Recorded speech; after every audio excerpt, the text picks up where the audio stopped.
اس چیز میں کوئی شک نہیں کہ اللہ کی کتاب قرآن میں جو توحید ہے اس کے متعلق بہت سی آیات ہیں. پورا قرآن ہی توحید کو بیان کر رہا ہے کہ جس کے اندر بتایا گیا ہے کہ اللہ کے سوا کوئی عبادت کے لائق نہیں ہے. لیکن اس قرآن کی جو آج 5 آیات میں لے کر آیا ہوں اس کے اندر اللہ تعالیٰ نے انسانیت اور جو امت ہے آپ صلی اللہ علیہ وسلم کی، اس کے اندر کئی جو چیزیں خود سے بنا لی گئی ہیں ان کنسیپٹ کو کلیئر کیا ہے.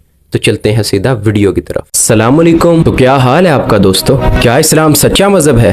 آئیے جانتے ہیں. تم میں سے بہتر وہ ہے جو قرآن سیکھے اور دوسروں کو سکھائے. تو چلے آئیے آج ذرا قرآن ہی سیکھ لیتے ہیں. تو آپ سب دیکھ رہے ہیں میرا یوٹیوب چینل.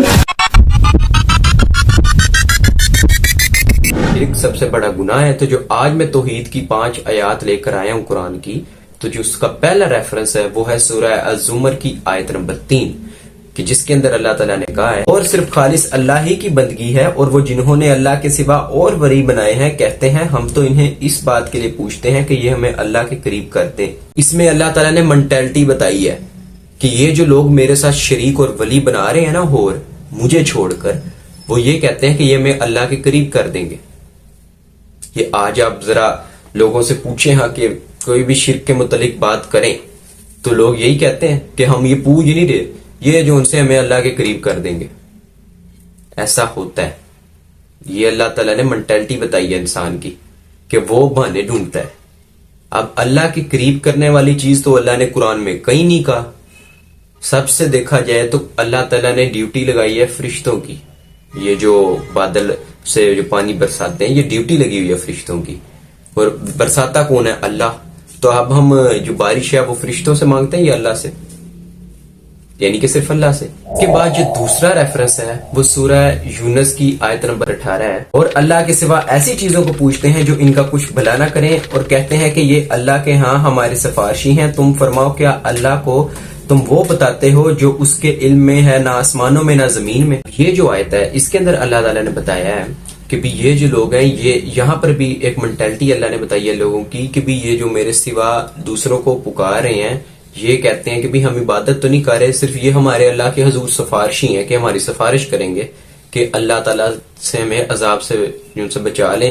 اور بعد میں اللہ نے کہا کہ بھی یہ مجھے اس بات کا بتا رہے ہیں جو نہ میرے علم میں نہ زمین نہ آسمان میں. یعنی کہ یہاں سے بتایا کہ اللہ نے کہا میں نے تو کوئی سفارشی نہیں بنایا، انہوں نے خود سے بنا لی ہے. قرآن کے اندر آپ اگر پورا قرآن پڑھیں تو سفارش کا کنسیپٹ ہی نہیں اللہ نے دیا. جو آپ صلی اللہ علیہ وسلم کی سفارش کا معاملہ ہے وہاں پر بھی اللہ نے کہا بِإِذْنِ اللہ، یعنی کہ اللہ کے اذن کے ساتھ ہوگا، ڈھونس کے ساتھ، فورس کے ساتھ، وجاہت کے ساتھ کچھ بھی نہیں ہونا.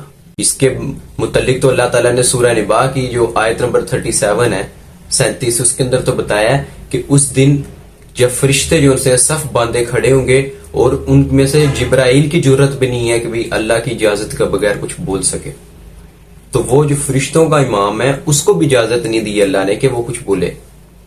تو یہ جو قرآن ہے اس کے اندر اللہ کی توحید بھری پڑی ہے.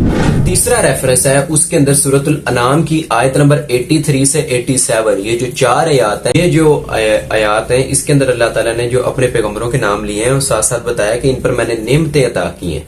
لیکن جو آیت نمبر 88 ہے جو اس سے اگلی آیت ہے اس کے اندر اللہ تعالیٰ نے اپنی توحید بیان کی ہے کہ اگر یہ بھی اللہ کے ساتھ شریک بناتے تو ہم ان کے بھی اعمال ضائع کر دیتے. جو اللہ کے ولی ہیں یا پیغمبر ہیں، اللہ نے کہا میں نے ان کو نہیں دیکھنا، جو شرک کرے گا وہ اس کا خمیازہ اٹھائے گا اور اس کو اس کی سزا ملے گی اور قیامت والے دن بھی اس کو عذاب ہوگا. توحید کے معاملے میں جو چوتھا ریفرنس ہے وہ سورہ حاقہ کی آیت نمبر 44 سے 47 ہے کہ جس کے اندر اللہ تعالیٰ نے کہا کہ اگر یہ پیغمبر ہماری نسبت کوئی بات جھوٹ بنا لیتے یا ہماری نسبت کوئی خود سے بات بنا لیتے تو ہم ان کا داہنا ہاتھ پکڑ لیتے اور ان کی رگے گردن کاٹ ڈالتے. تو تم میں سے ہے کوئی ہمیں اس بات سے روکنے والا؟ یعنی کہ اللہ تعالیٰ نے بتایا ہے کہ بھی اگر یہ ہماری نسبت کوئی بات خود سے بنا لیتے نا، ہم نے وہی نہیں کیا اور ہماری نسبت کہتے کہ اللہ نے یہ حکم دیا خود سے ہی، تو اللہ تعالیٰ نے کہا ہم ان کا داہنا ہاتھ پکڑ لیتے اور ان کی رگے گردن کاٹ ڈالتے. کیونکہ اس سے پہلے جو اللہ تعالیٰ نے آیات میں بات کی ہے وہ کافروں کے ان کے متعلق اللہ تعالیٰ نے بتایا وہ کیا کرتے تھے کہ بھی یہ جو ہے کلام یہ اللہ کا کلام نہیں ہے. یہ جو ان سے نعوذ باللہ آپ صلی اللہ علیہ وسلم کو کہتے تھے کہ یہ شاعر ہے، اس نے خود سے شاعری لکھ لی ہے.